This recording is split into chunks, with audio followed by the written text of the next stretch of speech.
Olá pessoal, sejam bem-vindos a mais uma videoaula. E na nossa aula de hoje nós iremos trabalhar em cima de Introdução à Anatomia Humana. Eu acho super importante eu passar essa aula para vocês, justamente porque é aqui que nós iremos ver os fundamentos gerais de anatomia, perfeito? E aí, a partir disso, tem alguns conceitos muito importantes que serão utilizados em outros sistemas, em nomenclatura de ossos e assim por diante, perfeito? Bem, eu vou colocar aqui os objetivos de aprendizagem dessa aula. Eu peço para vocês que pausem o vídeo, façam uma leitura e que no final vocês retornem a esses objetivos e verifiquem se está tudo certo, se vocês realmente conseguiram cumprir todos esses objetivos, perfeito? Bem, aqui as referências bibliográficas, aqui o Atlas e aqui o livro Textos de Anatomia.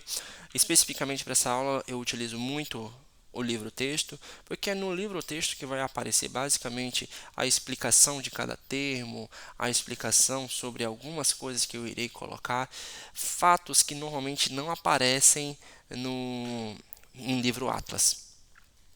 Bem, a minha aula ela vai ser dividida, ela vai ser repartida nesses 6 tópicos, sendo que cada tópico, eu peço para vocês que no fim de cada tópico termine, pause, respire e aí verifique se você conseguiu compreender tudo que eu tinha colocado naquele tópico, perfeito? Então vamos começar aqui primeiro definindo o que é anatomia. A anatomia, pessoal, eu coloquei aqui para vocês algumas definições desse termo, em que essas definições são diferentes literaturas, mas se vocês verificarem, existem algumas palavras que estão se repetindo ao longo das definições. Por exemplo, a palavra estrutura é utilizada tanto aqui no Tortora, como aqui no Martin, como aqui também no livro Grace, perfeito? Esse daqui é o livro Grace. Assim como também a palavra relação, que como você está observando aqui também no Tortora, aqui também no Martini, enfim, certo?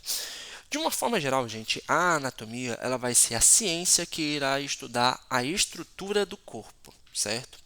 E como é que ela vai estudar essa estrutura? Ela vai estudar como é a sua forma, como é a sua relação, como é a sua conexão, se as funções que elas realizam têm a ver com a sua forma, a sua estrutura e sua relação, tudo isso. Perfeito? Logicamente, ao longo do aprendizado, vocês vão ter algumas definições um pouco diferentes, vocês vão consolidando mais essas definições e até elaborando suas próprias. Mas, de uma forma geral, agora no início, o que é anatomia? É o estudo da estrutura do corpo. A anatomia é uma palavra grega que foi elaborada por Aristóteles que significa cortar em partes. Por que esse nome?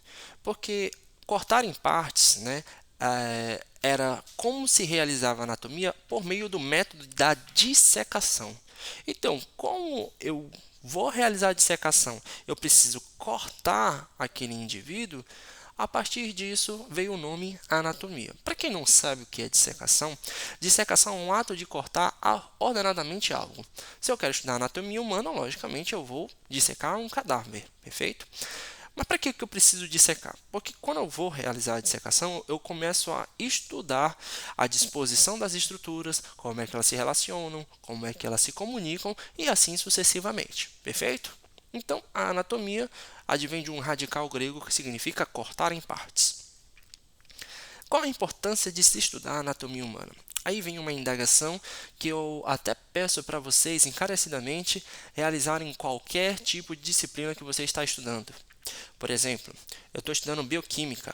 Para que eu preciso estudar bioquímica? Estou estudando genética. Para que eu preciso estudar genética? Vocês precisam fazer esse tipo de exercício para vocês realmente sentirem o gosto de estudar aquela disciplina, aquele conteúdo. Porque senão, se você não sabe para que você está estudando aquilo, você acha que aquilo lá você só precisa passar, você só precisa ser aprovado na avaliação. E não é isso. Toda disciplina tem a sua beleza, tem o que repassar para você ser um melhor profissional de saúde. Então, nesse sentido, eu vou falar para vocês alguns exemplos de por que se estudar anatomia humana. Vamos imaginar. Um dia você recebe um paciente e você percebe que esse paciente ele está com um nódulo no pescoço. Poxa, se o paciente está com um nódulo no pescoço, aquilo não é normal, porque a anatomia estuda o que é normal. Aquele nódulo no pescoço, você consegue observar que o pescoço dele, a forma do pescoço dele está diferente. Perfeito? Percebeu? Você conseguiu identificar o que é diferente naquele paciente porque você estudou anatomia humana. Ok? Ah, não gostei muito disso. Vamos pegar um outro exemplo? Vamos tentar. Vamos imaginar que você quer ser cirurgião e você pretende realizar uma apendicectomia. Ok, em qual local tu vai cortar? Em qual local tu cortas para realizar uma apendicectomia? Porque aquela incisão, ou seja, aquele corte específico que você vai realizar, precisa ser naquele sentido. Por exemplo, se ele vai ser vertical, se ele vai ser horizontal, se ele vai ser oblíquo. Por que aquilo? Muitas coisas, pessoal, vamos dizer assim, justificativas de alguns procedimentos é justificado pela anatomia humana. Perfeito? Então, estou dando aí 2 exemplos, você já deve imaginar a importância de se estudar essa disciplina. Com certeza, ao longo do estudo, vocês vão identificando mais finalidades para que se estudar essa disciplina que é tão legal. Vamos dar os créditos aqui para o blog que elaborou essa figurinha. Só que aqui vocês estão observando, né? Aqui ele exagerou, né? Ele colocou muitos estudantes. Eu vou só colocar alguns, né? Mas se bem que a gente nunca que sabe, mas tudo bem. Então, o que acontece? Às vezes, os calouros de algum curso de saúde, vamos levar em consideração, por exemplo, a medicina, às vezes ele entra no curso de saúde, entra na medicina e aí ele se depara com uma variedade de disciplinas básicas. E aí ele pode conversar, às vezes, ou com profissionais mesmo, ou então, por exemplo, com veteranos e diz, cara, empurra o básico. Esquece o básico. Você tem que estudar valendo, é a clínica. Bem, vamos lá, né? Eu acho que cada um tem a sua opinião, respeito a opinião de vários colegas, de vários profissionais, enfim, mas eu acho que vocês precisam ter ideia de uma coisa. Se você tem as disciplinas básicas, essas disciplinas básicas, elas vão te dar um norte, um alicerce, um embasamento para quando você for realizar a clínica. Bruno, eu não quero estudar básico, eu só quero pensar na clínica. Eu consigo ser um bom médico? Eu acho que você até consegue, porque médico não é só conhecimento, é empatia, é você saber conversar, é você conseguir repassar uma informação importante. Enfim, médico é ser isso. Médico é ser professor também, gente. Por quê? Porque o médico ele ensina o paciente o tratamento, perfeito? Então, você às vezes, sem esse embasamento, às vezes você consegue ser um bom médico. Só que o que eu vou falar para vocês na academia, né, na graduação, na universidade. Quando você faz um bom básico, ou seja, estuda direitinho as disciplinas básicas, cara, quando tu chega na clínica, tu voa. Por quê? Porque quando tu chega lá na clínica, tu vai estudar uma coisa chamada de fisiopatologia da doença. Olha o nome, gente, fisiopatologia, ou seja, a fisiologia, entre aspas, daquela doença, ou seja, como ela se comporta, o que aquela doença alterou no teu corpo. Perfeito? Então, eu quero que vocês entendam que se você sabe a fisiologia, sabe como a doença ela atua em cima da tua fisiologia normal, tu já vai saber na tua cabeça os sinais e sintomas daquela doença. Você não vai precisar ficar decorando os sinais e sintomas. Não, eles vão vir naturalmente na tua cabeça. Agora, para isso, você precisa estudar muito bem fisiologia, certo? A anatomia, mesma coisa. Você vai verificar que algumas estruturas anatômicas elas podem ser alteradas e a alteração dessa estrutura anatômica altera a função dela e a partir disso você tem outra deformidade de ou forma ou função ou ambas. Então, entendam, isso daqui é uma dica, é uma sugestão. Estuda direitinho o básico, embora aqui só está mostrando 4 disciplinas, mas pensem que são muitas outras disciplinas básicas, todas elas têm um fundamento do porquê vocês estudarem, perfeito? Aqui é uma opinião própria, um diagrama próprio. Eu poderia até colocar mais engrenagens para vocês, entendeu? De outras disciplinas, mas eu vou dar o foco só na anatomia e na fisiologia. Vocês vão entender por quê. Bem, às vezes você vai pegar um paciente e você vai verificar que algum órgão, alguma estrutura dele alterou a forma. E essa alteração de forma alterou a função daquela estrutura, daquele órgão. E a partir disso, tu vai dizer o que aconteceu com aquele paciente, qual a patologia que ele possui. No momento que você chega e diz assim, a patologia desse paciente é, por exemplo, insuficiência cardíaca congestiva, certo? Você está dando o diagnóstico. O que é diagnóstico? É basicamente a decisão sobre a natureza de uma doença. É você chegar lá e dizer, ó, você tem insuficiência cardíaca congestiva. Qual é a característica da ICC, certo? A ICC, uma das características dela é o espessamento do miocárdio, que logicamente, se eu falo miocárdio, é do coração, perfeito? Então, observa, se você espessou o miocárdio, as câmaras do coração elas diminuem. Então, imagina, se a câmara do coração ela tinha um volume X, ela diminuiu para um volume Y. Ou seja, chega menos sangue para lá e o coração bombeia menos sangue. O que está acontecendo aí? Observe. O coração, a estrutura, a forma do coração se alterou. Perfeito? E isso está gerando um dano de função. Por quê? Porque está chegando menos sangue e está ejetando menos sangue. Ou seja, o débito cardíaco e o retorno venoso foram alterados. Conseguiram perceber, pessoal, como forma e função são atreladas mesmo nas patologias? É isso mesmo que eu quero mostrar para vocês, a relação entre estrutura e função. Perfeito? Estrutura e função de um órgão, de uma estrutura, sempre vão estar relacionadas. Perfeito? Vamos dar um exemplo agora fisiológico mesmo. Observe. A cavidade nasal, ela possui como função a filtração, o aquecimento e a umidificação do ar que você inspira. Ok? Ok. Por que a cavidade nasal tem essas funções? Ela vai possuir essas funções porque ela vai possuir nas suas paredes laterais ósseos que vão se projetar para o seu interior. Bruno, que projeções são essas? Relaxa, você vai estudar isso lá no sistema esquelético. Se chama as conchas nasais. Superior, média e inferior, uma de cada lado, perfeito? Mas essas projeções que estão no interior dessa cavidade nasal, elas vão favorecer o turbilhonamento do ar. E quando você faz esse turbilhonamento, o ar ele bate no revestimento úmido da cavidade nasal. Por quê? Porque a cavidade nasal, o epitélio da cavidade nasal produz muco, e como ela vai produzir muco, vai umedecendo aquele ar. Além disso, olha o nome, turbilhonamento. Se acontecer o turbilhonamento, acredito que vocês devem concordar que as partículas de ar elas vão aumentar a velocidade e elas também vão sofrer colisões. Diante disso, se você lembra lá da física do ensino médio, isso está acontecendo o quê? O aquecimento desse ar, perfeito? Então, o ar vai sendo aquecido, vai sendo umidificado e a partir disso, na cavidade nasal, eu também vou possuir epitélio, né? No epitélio dela, eu vou possuir cílios, estruturas microscópicas, e vou possuir pelos. E essas estruturas elas vão filtrar esse ar. Para que tudo isso? Para que quando o ar alcance os pulmões, ele já esteja todo bonitinho, tanto aquecido, como modificado, como filtrado. Bruno, para que eu preciso disso, o ar chegar dessa forma nos pulmões? Vamos dar um spoiler para vocês. Quando você for estudar sistema respiratório, você vai lembrar de uma estrutura que você viu no ensino médio chamada de alvéolo pulmonar. É exatamente isso. Aquela estrutura que vocês viram que tem um formato de cacho de uva, perfeito? Imagina que em cada uvinha eu tenho uma película de líquido ao redor. Essa película de líquido ao redor ela é chamada de surfactante. E ela facilita as trocas gasosas. Poxa, o que vai acontecer então?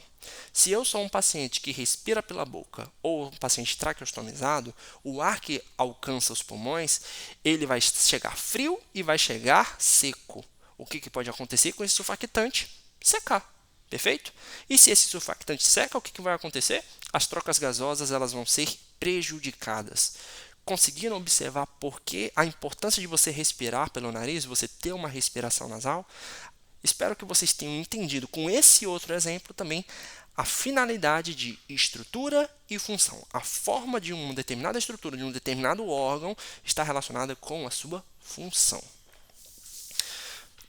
Pausa o vídeo, respira, relaxa, beba uma água, verifica se você entendeu tudo o que eu quis falar para vocês, se você conseguiu entender o que é anatomia, se você conseguiu entender a importância de você saber relacionar estrutura e função. Porque agora nós iremos estudar como se deve estudar a anatomia, certo? Como se deve estudar a anatomia?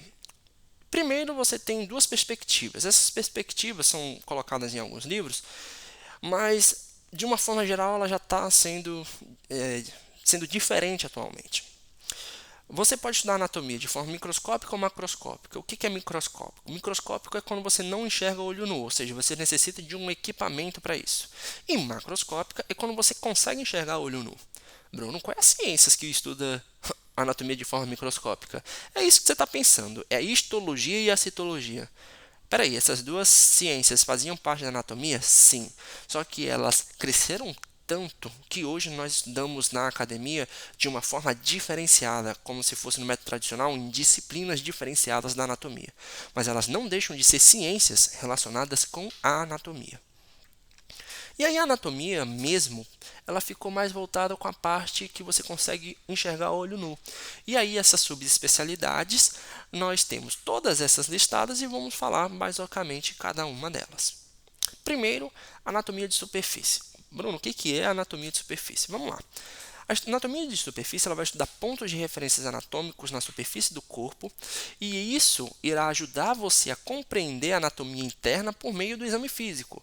Pode ser quais os tipos que vocês vão utilizar, quais as manobras semiotécnicas que você pode utilizar. Inspeção, que é quando você utiliza o teu sistema visual. Palpação, quando você utiliza o teu sistema somatosensorial, ou seja, o seu tato. Ou escuta, como você, por exemplo, utiliza o teu sistema auditivo. Existem vários outros, pessoal, mas vamos dar um exemplo de cada um. Por exemplo, na inspeção. Sem cortar o paciente, tu vai observar que aquele nódulo no pescoço ele é diferente. O que você está estudando ali, o que você está verificando é um tipo de anatomia de superfície. Ao mesmo tempo, vamos pensar um normal. Observe o mouse aqui. Olha, eu estou passando por cima dessa projeção que vocês estão observando. O que é isso daqui, pessoal? Isso daqui é a clavícula, perfeito? Isso daqui é a clavícula. Se vocês observarem aqui, ó, isso daqui é um músculo, chamado de músculo reto abdominal. Então, eu estou conseguindo observar o que está mais interno, ou seja, mais profundo, somente observando o indivíduo de forma externa, de forma superficial, perfeito?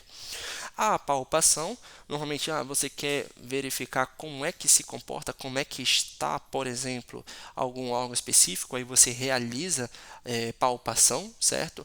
Além dessa palpação, você também tem algumas outras manobras chamadas de percussão, que eu não vou dar detalhes agora, pessoal, porque não é o foco, mas você consegue identificar, por exemplo, se um órgão está aumentado ou não. Por exemplo, você vai avaliar se o fígado está aumentado, né? O paciente está com uma hepatomegalia.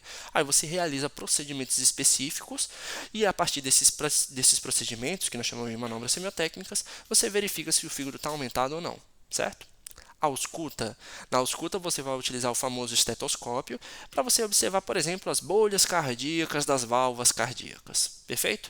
Então você vai avaliar cada válvula de acordo com o que você escuta no estetoscópio. Precisou cortar o paciente? Não. Você fez uma anatomia, você utilizou a anatomia de superfície para você conseguir observar as estruturas internas. Vamos dar um exemplo aqui. É tão importante para o médico saber a anatomia de superfície porque existem alguns procedimentos, o início de alguns procedimentos você precisa identificar algumas estruturas superficialmente. Vamos dar um exemplo aqui um procedimento chamado de punção lombar. Quando você vai fazer a punção lombar, você precisa colocar a agulha num espaço entre L2 e L3. O que é L2 e L3? Vértebra lombar. Segunda vértebra lombar, terceira vértebra lombar. O que vai indicar? Para você realizar a punção, você precisa inserir a agulha nesse local. Bruno, por que tem que ser entre essas vértebras? Estuda anatomia que tem a resposta, perfeito? E aí tu vai inserir a agulha nesse local para tu realizar essa punção, perfeito? Mas para isso, você primeiro precisa saber identificar de forma superficial L2 e L3, ok? Um outro exemplo, eu vou fazer uma drenagem pleural. Para você fazer drenagem pleural, você precisa identificar o que nós chamamos de espaços intercostais. Olha o nome, entre, costal não é costa, é costela, certo? Então, intercostal, entre as costelas. Tu vai identificar alguns espaços intercostais e tu vai somente fazer a drenagem em um espaço intercostal específico, perfeito? Anatomia por imagens. Essa anatomia por imagens, nós vamos utilizar métodos físicos, certo? Como, por exemplo, a ultrassonografia, como, por exemplo, a radiografia, como, por exemplo, a angiografia, para nós observarmos estruturas internas. Cada uma dessas tem uma física linda por trás. Tomografia computadorizada, ela tem uma física muito semelhante à da radiografia, vocês vão estudar no módulo de imaginologia. A parte de ressonância magnética também tem uma física diferente, também bonita. Cada uma dessas estruturas, como por exemplo, em T1 e T2, tem uma física específica para isso, perfeito? Então, galera, vocês vão conseguir observar que a anatomia por imagens, ela vai utilizar métodos físicos para eu conseguir observar estruturas internas. Então, por exemplo, eu vou dar um exemplo aqui para vocês. Aqui nesse corte, você está conseguindo observar aqui, ó, duas estruturas anatômicas, certo? Essas estruturas aqui formadas com tipo um L invertido, ou um bumeranguezinho, fiquem à vontade. Chama-se ventrículo lateral. Aí você está vendo aqui no meio, tipo algo dividindo os dois, nós chamamos de septo pelúcido. Eu estou vendo estruturas muito internas por meio de imagens, perfeito? Anatomia patológica, eu acredito, o próprio nome dela deve dizer, eu sei que eu coloquei duas imagens aqui bem drásticas, né? Aqui um pulmão normal e aqui um pulmão patológico. Basicamente, a anatomia patológica vai estudar quais alterações de estrutura, alterações de forma, por exemplo, que os órgãos sofrem a partir de uma patologia ou então a partir de uma exposição a algum produto tóxico, por exemplo. Anatomia comparativa, normalmente quem é da área da saúde não estuda anatomia comparativa, mas quem come isso daqui com farinha é a partir de ciências biológicas, o curso de biologia. Anatomia antropológica, isso daqui é muito utilizada na medicina legal. Isso daqui vocês têm uma imagem aqui, por exemplo, de diferentes grupos étnicos e observem o formato do crânio desses diferentes grupos étnicos, perfeito? Então vocês estão conseguindo observar todas essas diferenças e você consegue, por exemplo, através da anatomia antropológica, definir, por exemplo, o sexo. Você observa o esqueleto e você sabe que tem características específicas do sexo masculino e características específicas do sexo feminino. Como a anatomia antropológica ela já foi utilizada, né? Foi utilizada de uma forma preconceituosa. Por exemplo, a polícia italiana, na época de Mussolini, se eu não me engano, não tenho certeza, mas ela já utilizou isso. Ela utilizou aspectos específicos, aspectos físicos específicos, para indicar se a pessoa ela tinha a maior probabilidade de ser meliante ou não, certo? E aí, adivinhem qual eram as características físicas? Pois é, né? Normalmente, características físicas mais voltadas para negros. E aí, a partir disso, você já sabe que tem um preconceito impregnado por aí. Perfeito? Conhecimento é assim mesmo, né? Ou você usa por bem ou por mal. Anatomia do desenvolvimento. A anatomia do desenvolvimento, ela se desenvolveu tanto que hoje nós estudamos como embriologia. É até legal, né? Porque, por exemplo, o mesmo Moore do livro de anatomia, ele também tem um livro de êmbrio. Só para vocês entenderem como é relacionado essas duas subespecialidades. E aí, por fim, nós temos aqui dois tipos de anatomia que eu preciso que vocês entendam, certo? Aqui é um momento que vocês precisam entender. Anatomia regional e sistêmica. Por quê? Porque os livros eles vão seguir ou anatomia regional ou anatomia sistêmica. A anatomia regional ela vai considerar, como o próprio nome está dizendo, todas as características de uma região. Então, por exemplo, tu vai abrir um MOR ou um Atlas, um livro Atlas. Lá vocês vão perceber que as unidades deles vão ser divididas, por exemplo, por cabeça. Então, tudo que tem cabeça, tu vai estudar lá, certo? Isso vai desde sistema nervoso, circulatório, sistema respiratório, tudo, todos os órgãos e estruturas relacionadas à anatomia da cabeça, tu vai estudar nessa unidade. Aí tu vai ter uma outra unidade de pescoço, uma outra unidade de membro superior, uma unidade de tórax, uma unidade de dorso, uma unidade de abdômen, uma unidade aqui de membro inferior e uma unidade de pelve e períneo. Abrir um parêntese. Às vezes a gente consegue observar que alguns alunos têm dificuldade para saber o que é pelve e períneo. Aqui, pessoal, mesmo por vídeos, fica um pouquinho complicado, mas eu quero que vocês entendam. Eu quero que vocês imaginem a bacia, né? O que nós chamamos de pelve. A bacia é a pelve. Tudo que está no interior da bacia, nós chamamos de pelve, certo? Ali é aquela região pélvica, perfeito? Então, por exemplo, o útero ele está localizado na pelve. A bexiga urinária está localizada na pelve. Deu para mais ou menos entender? Ok, Bruno, e o que é períneo? Períneo, pessoal, é a região mais superficial da pele, perdão, a região mais superficial da pelve, e que essa região superficial, ela vai da região púbica, vou colocar aqui, olha, a região ó, da região púbica, vai até a região sacrococcígea, perfeito? Principalmente em região coccígea, porque pega um pouquinho do sacro, então eu falo sacrococcígea. Então observe que a região interglútea que vocês estão observando aqui faz parte do períneo, mas por favor, é a região mais superficial. Quando vocês forem estudar realmente a diferença de pelve e períneo, vocês vão ver que tem uma estrutura dividindo, que nós chamamos de diafragma da pelve, que é formado por alguns músculos, ok? Mas pelve, normalmente, ela é mais profunda, e períneo, ela é mais superficial. Então, por exemplo, os órgãos genitais externos estão localizados no períneo, como, por exemplo, o pênis, o escroto e também, no caso feminino, a vulva feminina. O ânus é localizado aonde? No períneo. Então, eu acredito que deu mais ou menos para vocês entenderem. Já a anatomia sistêmica é o que vocês são acostumados desde o ensino médio, pessoal. É o estudo das estruturas, dos órgãos por sistemas. Então, por exemplo, você vai estudar lá um capítulo de anatomia sistêmica. Tu vai ter lá um capítulo só sobre sistema tegumentar. Depois tu vai ter outro capítulo de sistema locomotor. E aí o sistema locomotor tu pode ter um capítulo de esquelético, outro de articular, outro de muscular. Tu vai estudar tudo do corpo humano relacionado ao sistema nervoso. Tu vai estudar tudo do corpo humano relacionado ao sistema endócrino. E assim sucessivamente, circulatório, respiratório, digestório, urinário, reprodutores masculino e feminino. Perfeito? Então, observem como acontece essa divisão. Anatomia regional, vou estudar por região, cabeça, pescoço, membro superior, abdômen, dorso, etc. E a anatomia sistêmica, eu vou trabalhar por meio de sistemas, perfeito? Dividindo o corpo por sistemas. Essa daqui é uma subespecialidade de anatomia muito legal que nós chamamos, que eu gosto muito de trabalhar, nós chamamos de anatomia clínica.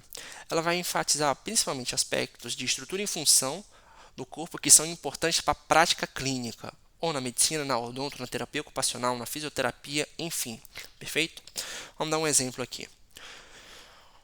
Lá no livro de anatomia sistêmica ou topográfica, ele vai ter o seguinte termo: o nervo fulano de tal é responsável pela inervação dessa área da pele, ponto, ok? Agora, vai chegar um paciente dessa forma? Não vai chegar um paciente dessa forma para você. Ele vai dizer, o meu nervo, ele é responsável por essa pele. Não vai chegar assim. O que vai acontecer é chegar um paciente com uma dormência em um local, e aí você vai ter que utilizar teu conhecimento de anatomia para tu saber o diagnóstico daquele paciente. Então, por exemplo, a anatomia clínica, ela normalmente pergunta, a dormência nessa área indica lesão de que nervo? E aí tu vai raciocinar. É o nervo ulnar? É o nervo mediano? É o nervo radial?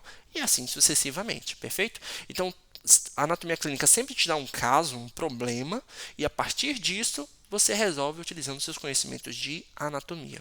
Logicamente, Bruno, eu posso estudar anatomia clínica de vez, assim, primeira vez eu vou estudar anatomia clínica.